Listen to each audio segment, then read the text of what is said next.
Hello again and welcome back to English Today. And this is DVD 18 and the first DVD of your advanced level. And in this DVD, you'll see another 2 episodes of our story, That's Life, followed by our special TV programs. This time, a sports expert will be talking about golf.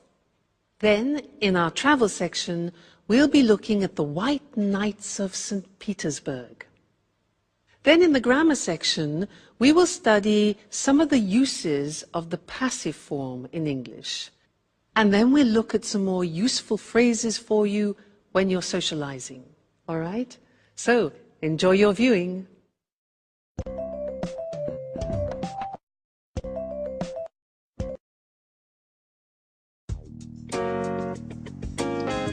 Hi, Sarah. Hi, Sandra. What are you doing? We're making some sandwiches for today's drive in the country. What drive? Hasn't Paolo told you about the trip? Today he wants to take us to visit an old farmhouse in the country. It's supposed to be very beautiful, a perfect example of rural architecture. That's right. I remember now. Paolo told us it was built by some rich Italian-American, a really eccentric character, a friend of his mother's. Okay, girls. Is everything ready? We've almost finished. What a wonderful smell. They look and smell great. Keep your hands to yourself. No one's touching these delicacies now. You'll be able to taste them later when we have our picnic. Paolo, about this outing, where is the farmhouse? In the countryside, about 20 kilometers from here. And is it true that it's incredibly beautiful and that it belongs to an Italian-American? Oh, yes, but it was designed by a Dutch architect. And it was built in the style of an 18th century Tuscan farmhouse, right? Oh, right. Oh, believe me, it's a jewel. I didn't know you were so interested in architecture. Oh, my dear ladies, there are so many things that you don't know about me. As well as music, I have many other passions. I'm full of surprises. No one doubts that, Paolo.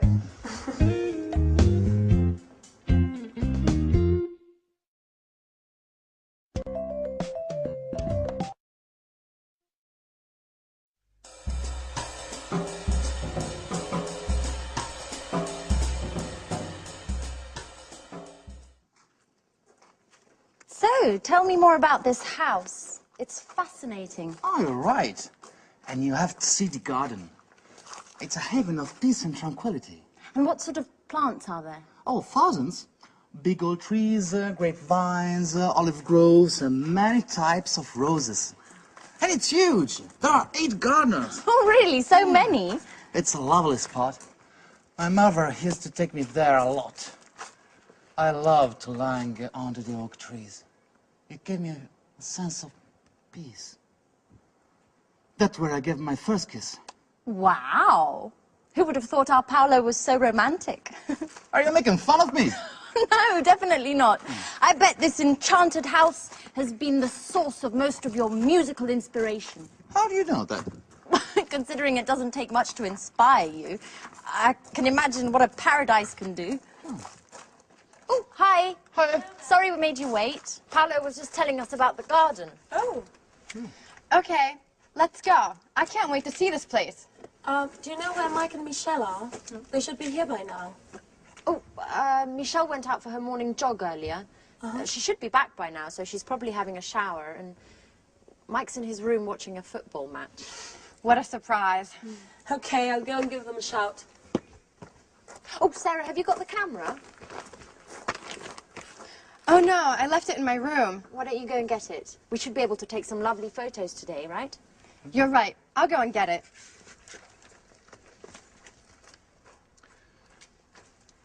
Well, it's good to see Sarah's back to her old self again, isn't it, Paolo? Oh, I knew that being all together would be good for her. Okay, let's check we've got everything. Okay, Sandwiches. got them. Drinks. Got them too. Okay, I think we have everything. I feel like I've forgotten something. No, we haven't forgotten anything. Oh, no, wait a minute. Just a minute. My guitar! Oh, no, Paolo, not the guitar. Just for today. We said it'd be a calm and relaxing day. What could be more relaxing than the sweet melodies of my guitar?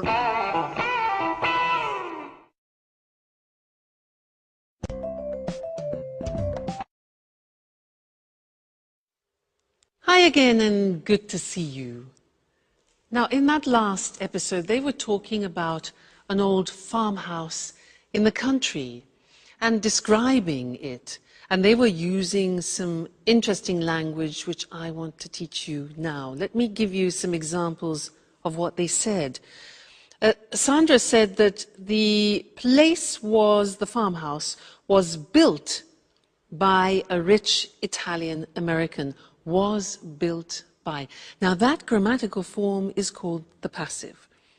We're going to study that now. But other examples. Paolo said, yes, it was designed by a Dutch architect. It was designed. He said, it is built in the style of an 18th century Tuscan farmhouse. The passive, that's what I want to look at with you now. We'll go to the screen so that you can see how the construction works.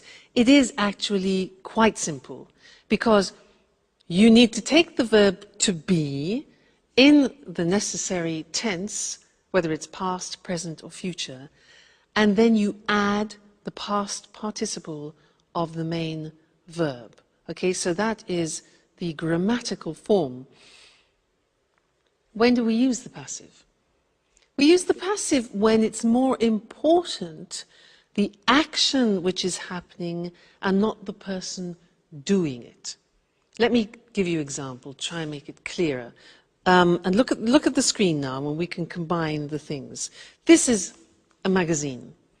Now, I want to talk about the magazine in the present. And there are various things that I can say. For example, this magazine is published in the United Kingdom. Is published, the verb to be plus the past participle. Other things that we can say about it. The articles are written by top writers. Now, notice that if you want to actually mention the people doing the object, the action, you use by.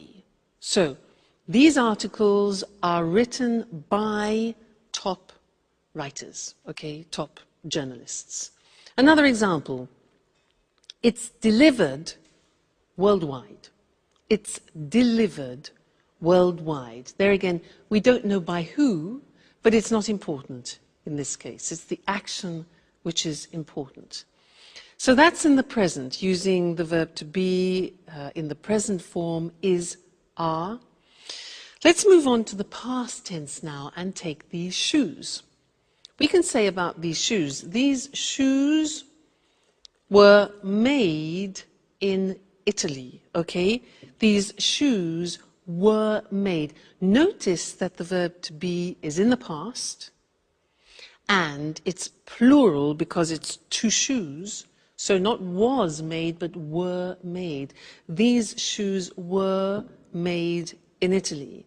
The other examples are they were designed by a top designer and only a limited number were produced. All right, so the verb to be plus the past participle. Then if you think about the future, you can put the verb to be in the future, and let's think about a film that has some perspective that is going to be made in the future. Let's look at how we use that in the passive form.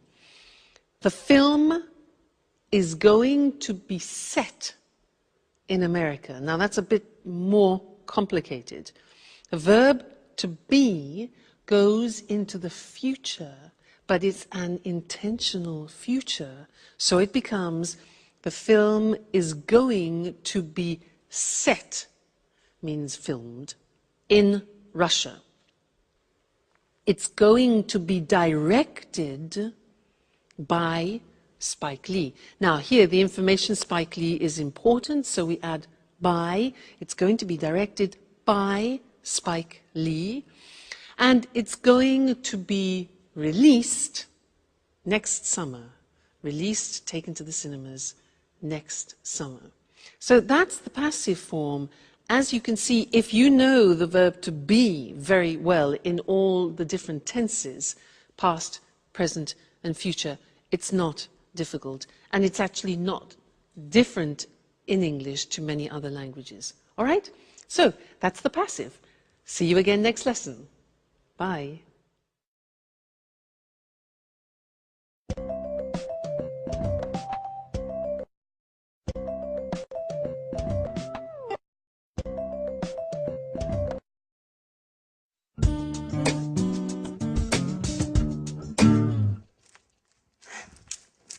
So, it's time to leave. What a shame. Yeah, you're right. This week has just flown by. I've had a great time. Yeah. I hope to see everyone again. I hope to see you again. Very soon. Listen, Mike, about that, I want to clear up a few things with you. Well, a few days after we arrived, I happened to hear Paolo's song, and I knew that it was about us two. And, well, you know what I mean, right? Mm-hmm. Of course. Well, after finding out about this thing, I realized that I needed to talk to you straight away, but I didn't have the courage. We've known each other for a long time. I've always thought a lot of you.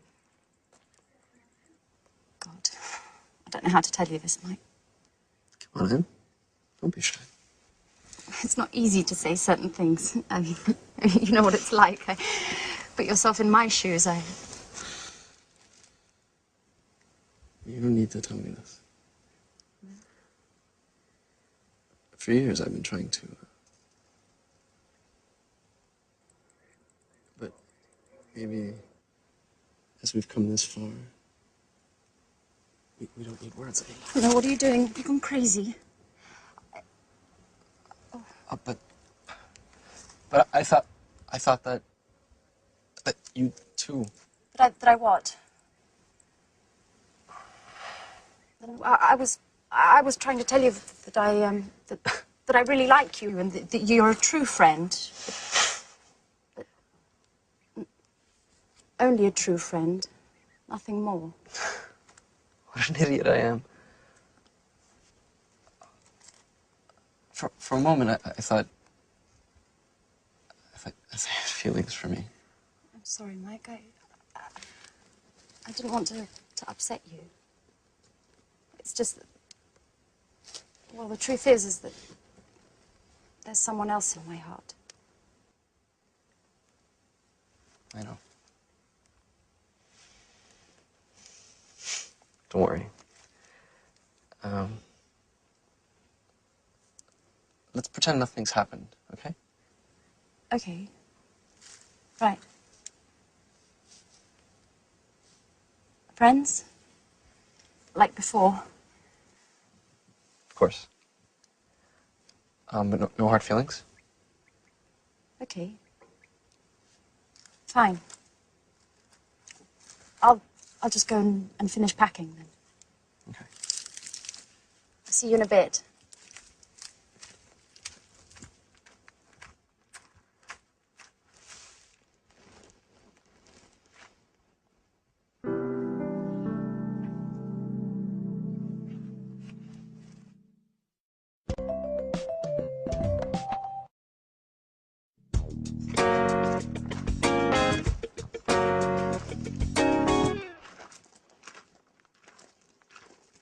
So, it's not true you were only interested in football and nothing else.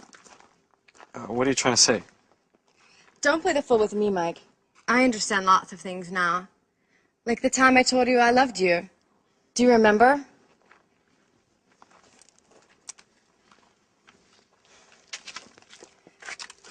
At that time, we were always together. And I thought there was more between us than just simple friendship. Come on, Sarah, not that old story again. I mean, there's no point in going over all of that again. Well, I think it's time to put a few things straight, once and for all. At that time, you told me you weren't in love with me, and that you didn't want to deceive me. I felt rejected, and thought that football was to blame. I thought that football was the only passion in your life. But now... But now what? Oh, stop it, Mike. I saw you here just now with Anne. Wait a minute, sir. Let me explain things. Oh, you don't need to explain. I'm not angry. In fact, you, all of you, have helped me a lot in the past few days. I'm at peace with myself again, and this is really important. And, to be honest, I'm glad to have found out the true reason for your refusal was another woman, and not football. I think of you more than any sport, sir.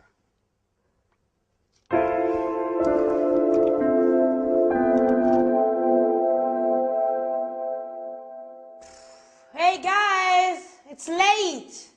I'm sorry, I was packing. So, it's time to say goodbye already. Oh, I hate goodbyes. Always a sentimental one. Anyway, we'll be meeting up again soon, right? Right. Yes. Okay. I have some good news. I've decided to open up a new bar, and you're all officially invited to the opening party. Wow. I think I'm going to call it College, in honor of all of you. Oh, fantastic. And as for the music in your new bar, here I am, with my guitar, of course. You know, you're always welcome to come to this house. And I'll be waiting for you all next year for another wonderful holiday together. In memory of the good old days. Yeah. Friends live but they'll be back soon. I'll sing away for next year's. Hey, oh, oh, oh, oh, God. Yeah.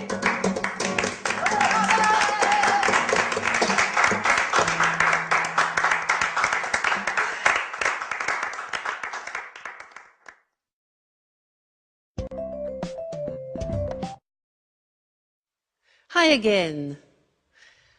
Anne said, and so it's time to leave. What a shame.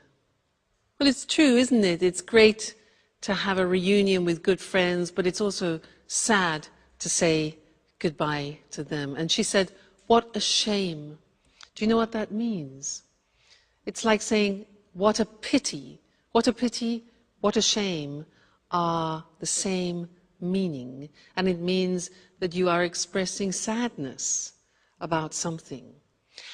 And with that phrase, I want to take you into socializing again and to look at a few more phrases to help you when you're traveling around the world, socializing with English language speaking people. What a shame is an example. It's a useful form of socializing. So let's look at some examples. Imagine that you receive some good news, or a friend of yours receives some good news. What do you say to your friend when they receive good news in English? Yeah, congratulations. Or, I'm very happy for you. I'm very happy for you. Okay? If you receive the opposite, if you receive bad news, what do you say? Yeah, in English we say, I'm sorry to hear that. I'm sorry to hear that. Okay? Sorry to hear that. Or, oh, I'm so sorry. I'm so sorry. Receiving bad news. Now, imagine that people come to your house, they're visiting you, and you want to invite them to be comfortable. What can you say? Yeah, we say, do take a seat. And that's a very polite way. Do take a seat is a polite and quite formal way of inviting somebody to be comfortable. Or a nice one is, do make yourself at home. Do make yourself at home, all right? And then you could say, can I get you something to drink? You know, in England, people often, when they meet up, they drink together, whether it's beer or wine or aperitifs. So, can I get you something to drink? Good. Now, imagine that you have got a drink and you have the glass in your hand and you want to pass it to your guest. Now, what do we say when you give something to somebody? 3 words. We say, here you are. Now, when we're speaking fluently, that becomes, here you are, which sounds very strange, doesn't it? You think, what sounds Indian?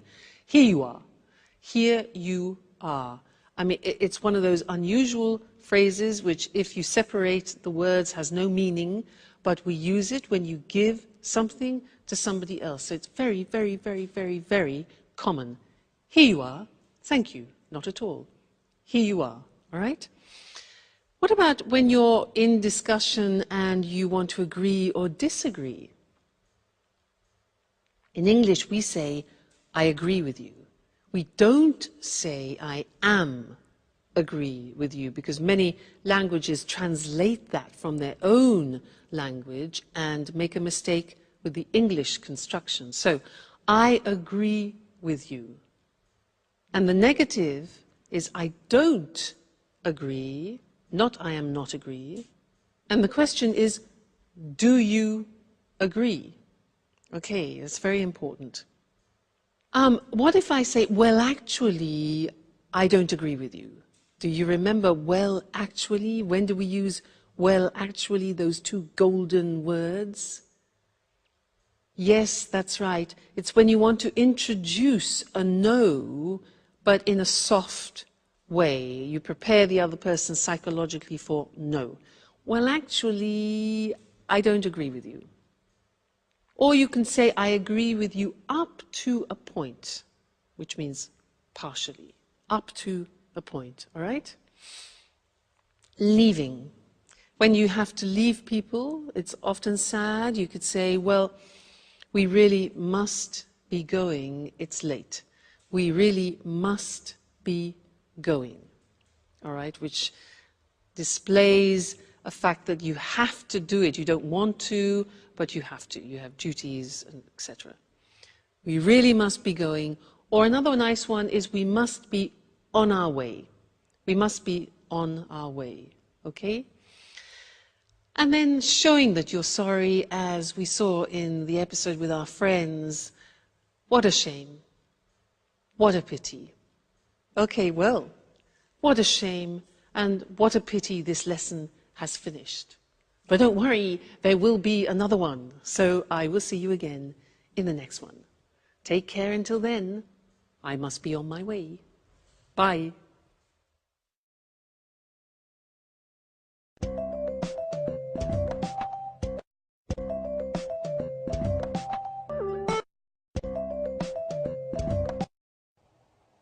Good afternoon, everyone, and welcome to Sports Special. I'm Eric Brown, and here beside me is John Forbes, our sports expert. Today we're going to talk with him about golf. Hello, John. Hello, Eric. Hello, everyone. So, John, tell us, where did golf start? Well, the game of golf is believed to have originated in St Andrews, a small town on the east coast of Scotland. It's thought that local people started the game by hitting stones around a grassy area next to the sea. Really? That's right, Eric. Today, golf's a very popular game in Scotland, and many towns and cities have municipal golf courses where everybody can play quite cheaply. Today, the Royal and Ancient Golf Club is located in St Andrews. This is the body that draws up the rules of the game and answers questions golfers around the world have about the rules. You know, there are 6 golf courses in St Andrews. One of these is the famous Old Course, the world's first golf course. Right. So St Andrews is the place to go if you like golf. About the game. First of all, what do you need to play golf? Well, to start with, you need a set of golf clubs. You use these to hit the ball around the course.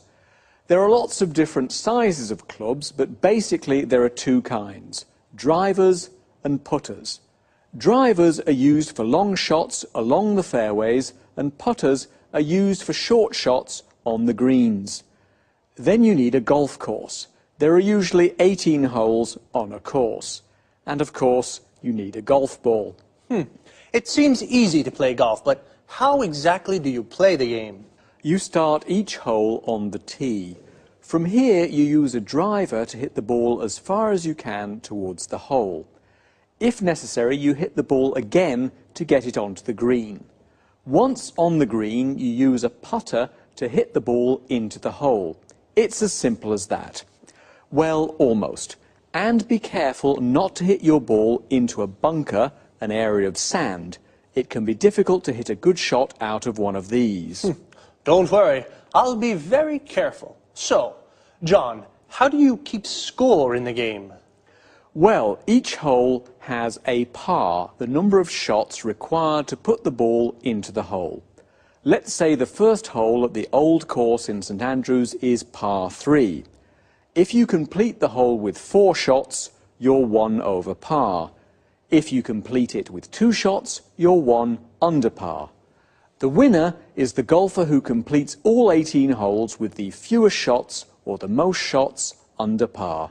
And what happens if the golfer hits the ball into the hole with just 1 shot? This is called a hole-in-one, and it is a cause for celebration. Is it expensive to play golf? Because it looks like it's a game just for rich people. Well, golf clubs can be expensive, and you may have to pay a lot to play on a course.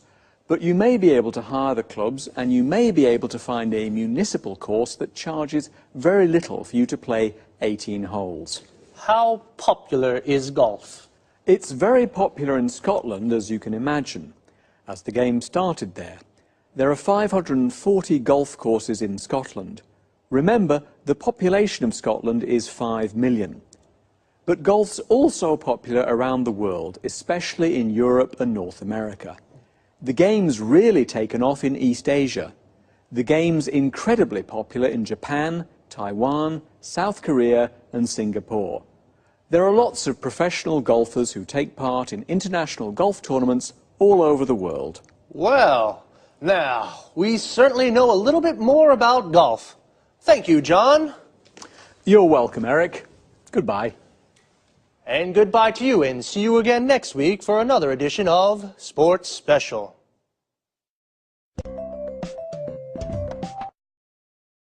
Okay, now let's go back to the start. So where and how do you play golf?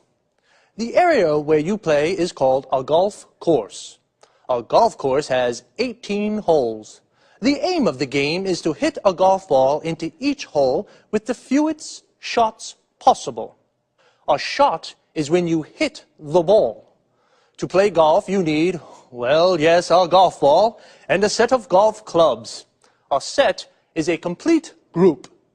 And a golf club is the thing you use to hit the ball. There are 2 kinds of golf clubs. Drivers, these are clubs for long shots, and putters for short precision shots, to hit the ball into the hole. You take your first shot on the tee. This is the starting point on the golf course. For the first shot, you use a driver to hit the ball along the fairway onto the green. The fairway is the area between the tee and the green. The green is the area of grass around the hole. Here the grass is cut very short. You must be careful not to hit the ball into a bunker. A bunker is an area of sand. And how do you keep the score? The score is the points of the players. Notice we say, keep the score. This means count the points. Well, each hole has a par. A par is the number of points required to hit the ball from the tee into the hole. We say, for example, a hole is par 3. This means you have to get the ball into the hole with 3 shots. If you need 4 shots, your score is 1 over par. If you only need 2 shots, your score is 1 under par. And if you complete the hole with just 1 shot, it's called a hole-in-one. The winner is the golf player with the most under pars. Well, golf really has taken off around the world. We say something has taken off when it becomes very popular. Okay, sports lovers, that's all from me. See you next week.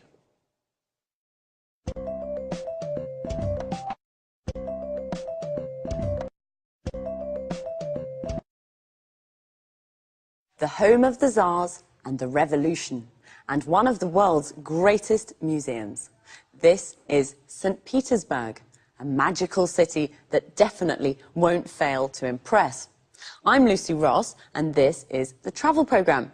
Today we'll learn about Peter, as the locals call the city, with our travel expert, Christine Oteng. Hello, Lucy, and good morning, everyone. Well, St. Petersburg is beautiful at all times of the year, but it's during the white nights, when darkness never falls, that the city really is at its best. Would you agree, Christine? Yes, definitely. As you'd expect, these long evenings occur in midsummer, particularly during the last 10 days of June. During this period, St. Petersburg really is a fun place to be. The sun barely sets, it's still light even at midnight, and the city overflows with festivities to celebrate the longest days of the year. Are there any special events? Of course, during these evenings, it's possible to watch some of the world's best opera and listen to some of the best classical orchestras. Mind you, it's not all highbrow culture. Locals often stay out celebrating all night. There's also a White Nights Dance Festival, with events ranging from folk through to ballet. So, it's possible to see the famous Kirov Dance Company? Sometimes it is, yes. It doesn't always take part, though, but it does usually put on student performances. And what about the city's monuments? Is there anything really special that visitors must see? Well, there really is a wealth of sights for the visitor to take in. St. Petersburg is famous for its many museums and art galleries. The Hermitage, for example, is one of the world's leading museums with a breathtaking collection of all kinds of art and is most definitely not to be missed. There are also numerous former imperial palaces that can be visited both in the city and along the shores of the Gulf of Finland. And try not to miss the city's churches, the main ones at least. Actually, there are so many that it'd be impossible to visit them all. Well, tell us, Christine, is it true that the city's called the Venice of the North? Yes, that's right. This is due to the river Neva that flows through the city and the numerous canals that crisscross the historical centre. On this subject, another special midsummer event is the raising of the bridges over the river Neva. Thousands flock to the riverbanks to see the raised bridges silhouetted against the twilight sky. Well, visitors must find out when the bridges are lowered, or they might not be able to get back to their hotel. That's right. If that happened, they'd just have to stay out celebrating until dawn. Well, that doesn't sound too bad. And the food? I've heard the food's not very good. Is that true? Well, let's say it's not the place to go for a food trip. But if you like a drink now and again, this is the right place for you. Russians love vodka, and they love inviting their friends to drink with them. And Russians can be disarmingly generous and hospitable. But be careful. The vodka's easy to drink, but don't overdo it, or you'll feel it the next morning. Did you hear that? The vodka is good, but don't drink too much. And do enjoy St. Petersburg, a truly fascinating city to visit. Thanks, Christine. Goodbye. See you again soon to discover more interesting places with the travel programme.